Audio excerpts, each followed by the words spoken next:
안녕하세요.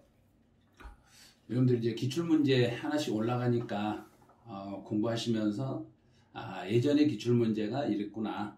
또 이 정도 기출문제가 나오면 나 이번 시험에서 뭐 세법 걱정 안 해도 되겠구나. 이런 생각 하시는 분도 있고 이렇게 기출문제가 나오면 나는 공부를 아직 덜 했는데 어떻게 하지? 어떻게 하지? 하시면 돼요. 그래서 안 되는 거 없어요. 다 하다 보면 다 되시니까 여러분들 그 기출문제만 이렇게 7회부터 31회까지 한번 풀고 시험장에 가셔도 충분하시니까요. 여러분들이 이 하나하나의 기출문제를 보시면서 어떤 지문이 출제됐고 또 어떻게 문제를 푸는가 요령을 아시면 도움 많이 되실 거예요. 그래서 이제 이번 시간에는 10회 이제 10회 기출문제예요. 그래서 10회 기출문제는 이제 먼저 앞에가 양도소득세가 먼저 있어요. 우리 시험에 법이 양도세가 먼저 나올 때도 있어요? 네, 그럴 수도 있어요. 그래서 양도소득세가 먼저 나올 수도 있기 때문에 자 1번부터 이제 가보죠. 25번이네요. 세법이 언제나 25번부터 40번까지 16문제가 세법이 출제되는데 예전에는 세법이 20문제 나올 때도 있었어요. 그런데 이제 20문제는 지금은 20문제가 출제 안 되기 때문에 16문제로 다 배치를 바꿨어요. 바꾸고 또 그 유사한 문제 또는 예전에 출제는 했지만 지금 현재는 출제 범위의 대상이 안 되는 것들 또 개정이 돼가지고 수정이 돼버린 것들은 새로운 문제로 구성을 했기 때문에 참고하시고 문제를 풀어주시기 바라네요. 자, 그러면 25번 한번 가보죠. 25번은 예정신고에 대한 설명으로 옳지 않는 것을 모두 골라라 그랬어요.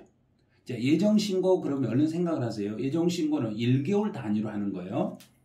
건물을 양도한 경우에 양도일이 속하는 달의 말일부터 2개월 안에 예정신고를 하여야 한다예요.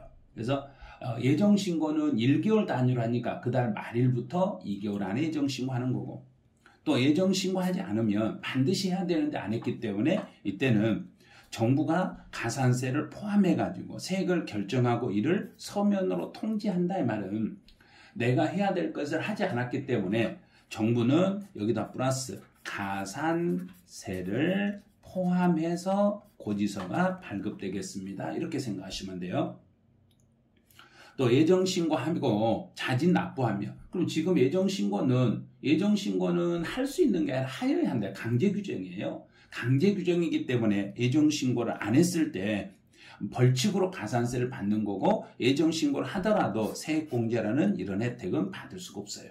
그냥 예전에는 예정신고를 할 수 있다 했어요. 그래서 할 수 있다기 때문에 2개월 안에 예정신고하면 세금 중에 일부러 10% 정도 빼줬는데 지금은 반드시 하여야 한다는 규정이기 때문에 빼줄 수가 없는 거예요. 그래서 디귿 탈락.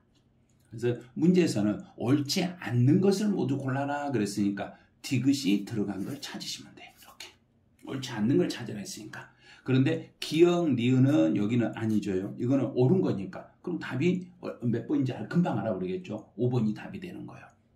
그래서 예정신고를 하지 않는 경우에도 확정신고를 하면 예정신고에 대한 가산세는 부과되지 않는 게 아니라 부과가 되는 거예요. 왜냐하면 예정신고는 안 하면 벌칙으로 가산세를 물리기 때문에 예정신고를 안 했더라도 가산세는 당연히 나온다 이렇게 보시면 돼요.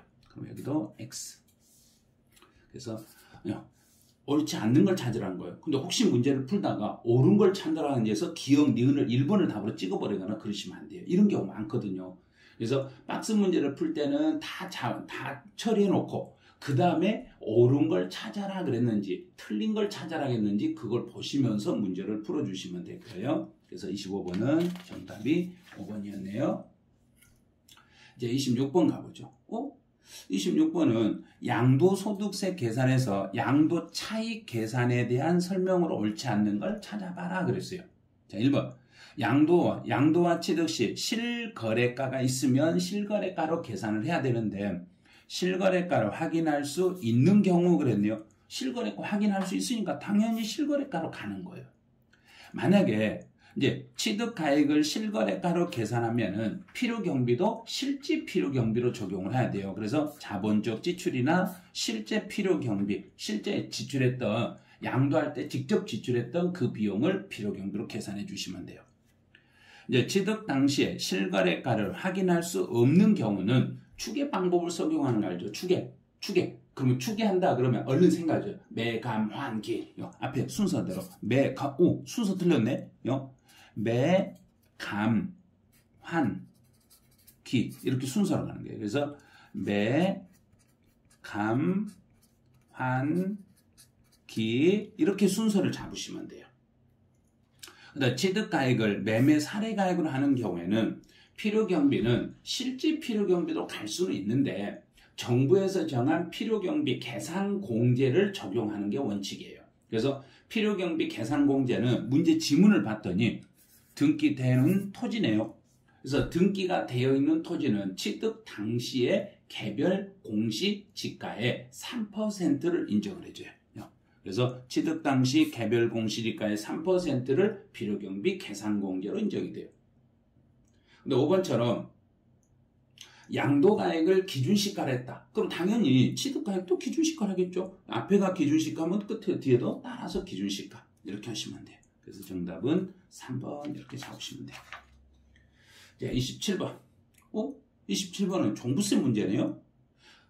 사실 10회 때는 종합부동산세라는 이 규정이 없었는데 지금 현재 종합부동산세가 매년 한 문제가 나오고 예전에 상속증여세나 부가가치세 시험에 나왔었어요. 그래서 그 문제를 종합부동산세로 제가 대체한 거예요. 요즘 새로 출제되는 문제로 대체하는 거니까 선생님 그때는 종부세라는 제도가 없었는데요. 이렇게 하지 마시고 예전에 출제했던 문제를 그걸 삭제시키고 이번에 나올 수 있는 새로운 문제로 제가 만들어 드린 거예요. 그래서 모의고사 형태로 풀어보시라는 거지 실제 그 당시에 정확한 기출문제는 게 아니라는 걸 알고 문제를 풀어주시기 바라네요. 네, 종합부동산세에 대한 설명으로 옳지 않는 걸 찾아라. 종부세 과세 기준일은 매년 6월 1일이에요. 이제 두 번째요. 수탁자 명의로 등기가 되어 있어도 수탁자 요거는 이제 바뀌었죠. 또 수탁자 명의로 등록이 되어 있으면 수탁자가 납부할 의무가 있는 게 아니라 수탁자가 아니라 위탁자로 이렇게 바꾸시면 돼요. 그래서 답은 2번 이렇게 위탁자를 납세 의무자로. 근데 3번처럼 이제 납세 의무자가 났을 때는 이제 기준 금액을 잘 보세요. 3번은 여기서는 종합합산 토지라고 했어요. 종합합산 토지는 5억 초과. 네, 별도합산 토지는 80억 초과. 개인이 소유하고 있는 주택은 6억 초과. 네, 4번처럼 이제 분할납부네요. 분납. 여기서는 왜 선생님 분납이라고 쓰세요? 법 규정은 분납이라고 돼 있어요.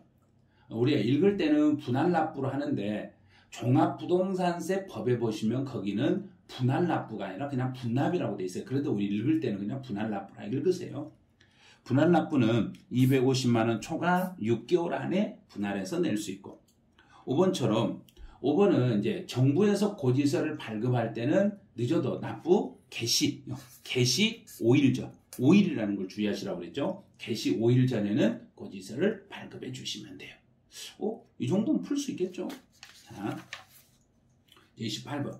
28번은 재산세 납세 의무자로 옳은 걸 찾아라. 이런 문제 나오면 재산세는 매년 6월 1일 현재 그 물건의 소유자, 실제 소유자, 6월 1일 현재 소유자가 세금을 내는데 실제 잔금 지급일이 5월 30일이네요.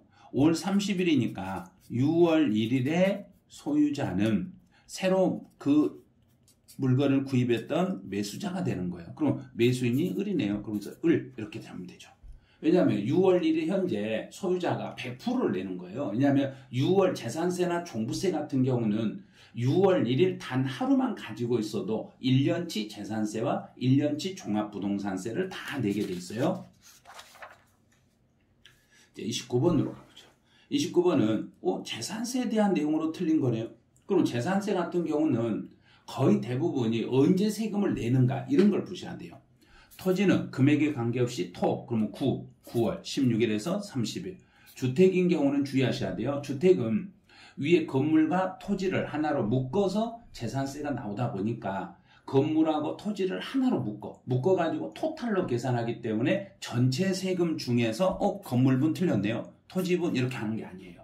건물분, 토지분을 하는 게 아니라 2분의 1은 7월달, 나머지 2분의 1은 9월달 이렇게 하셔야 돼요.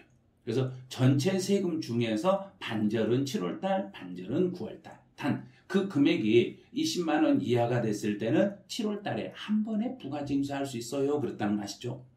네, 3번은 이제 정부에서 재산세를 부과하다 보면 누락될 수도 있어요. 누락됐으면 수시 부과를 할 수 있는데 수시 부과 사유가 발생하면요. 수시 부과해야 될 사유가 발생하면 수시로 부과할 수 있겠습니다. 근데 재산세 분할 납부는 250만 원 초과 2개월이 돼요. 재산세 같은 경우는 250만 원을 초과하고 2개월 안에 분할할 수 있고 5번처럼 국가가 1년 이상 공용이나 공공용으로 사용했다. 국가가 사용하는 것은 유상이냐 무상이냐에 따라서 과세, 비과세로 나눠져요. 근데 다만 유료로 사용하는 경우는 부과한다 그랬으니까 반대로 앞에는 무료겠죠. 유료로 사용이 됐을 때는 과세가 됐으니까 무상으로 사용하는 경우는 요거는 과세할 수가 없습니다. 이렇게 잡으시면 돼요.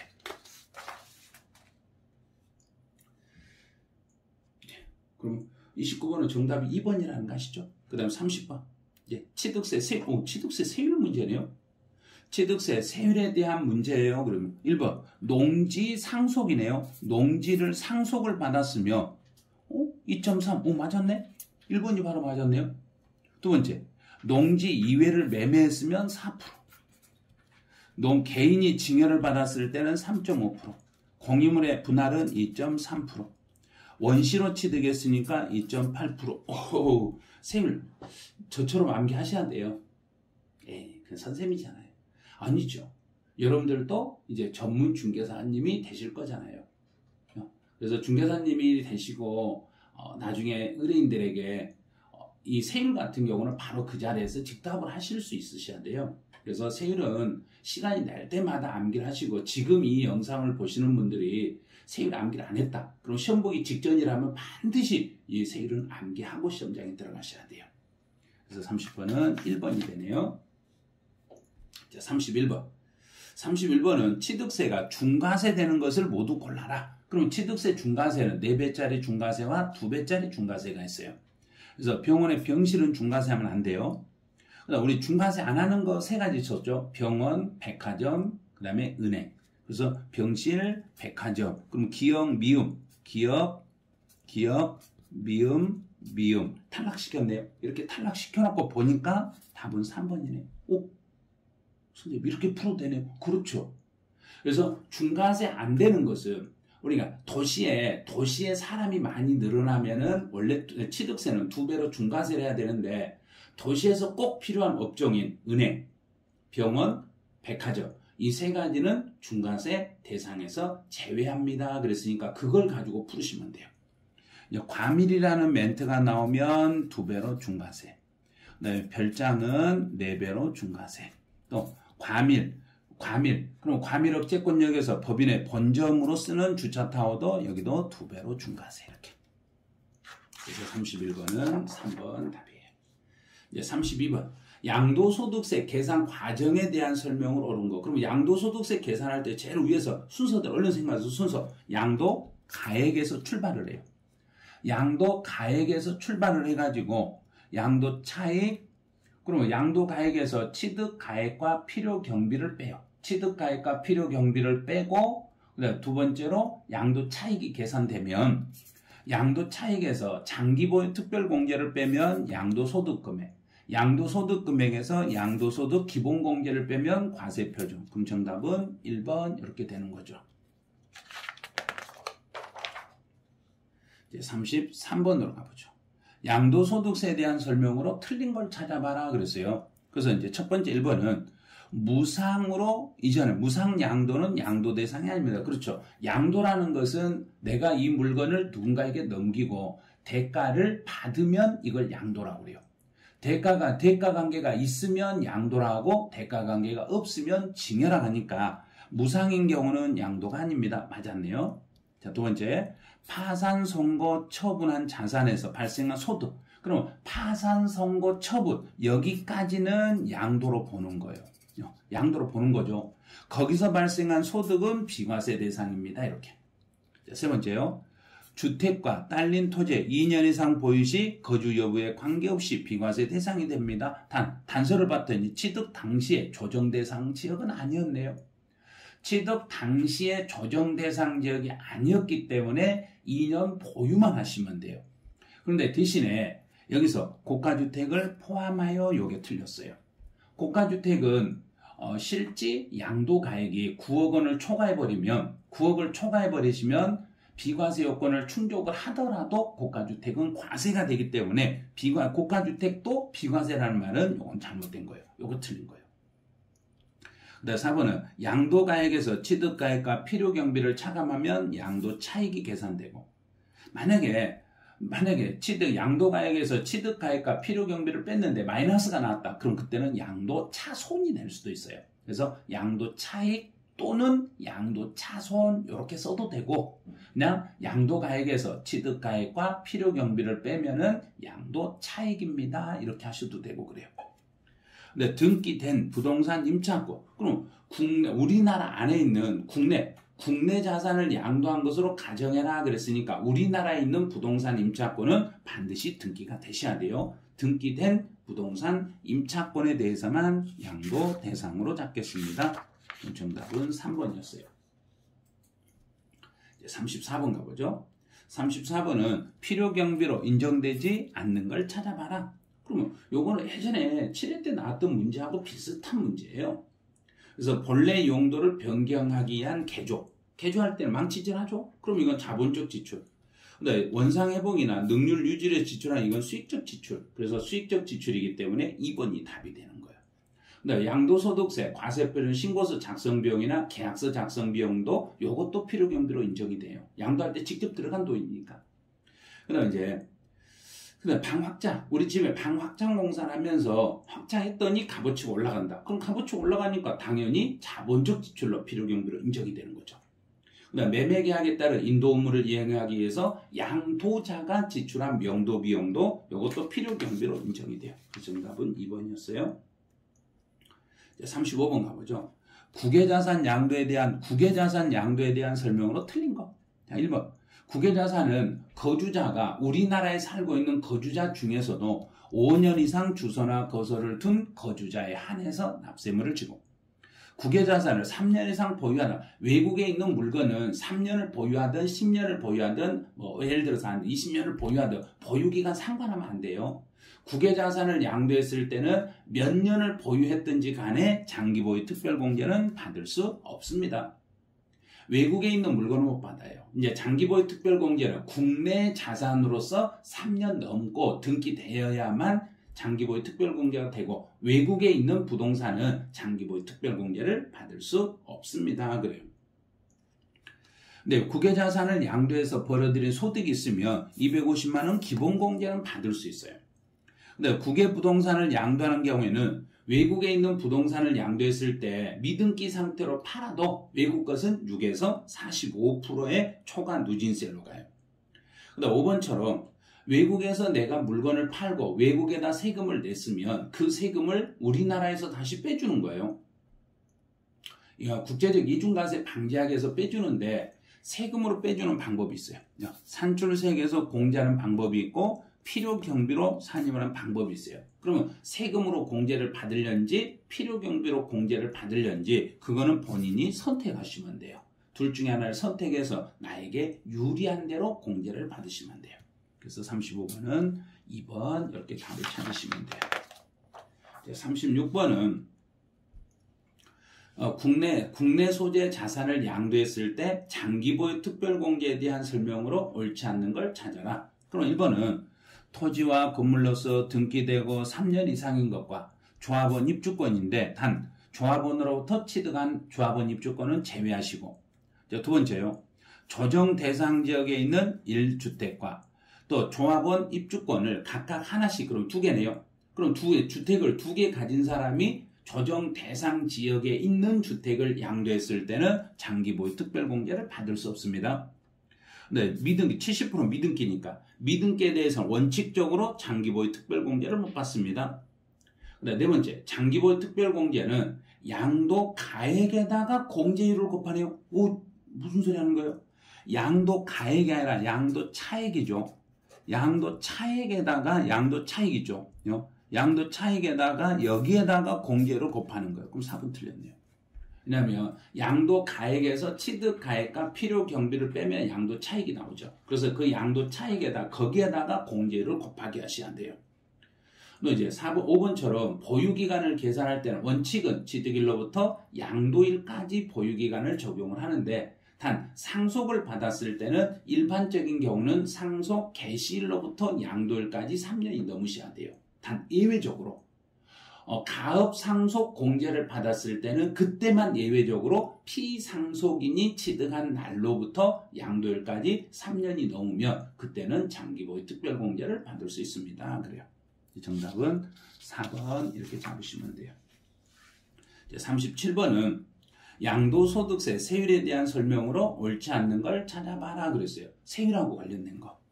기타 자산은 1년 미만을 보유해도 기타 자산은 무조건 초과 누진세율. 그런데 여기서 세율이 이게 잘못 표시됐네요.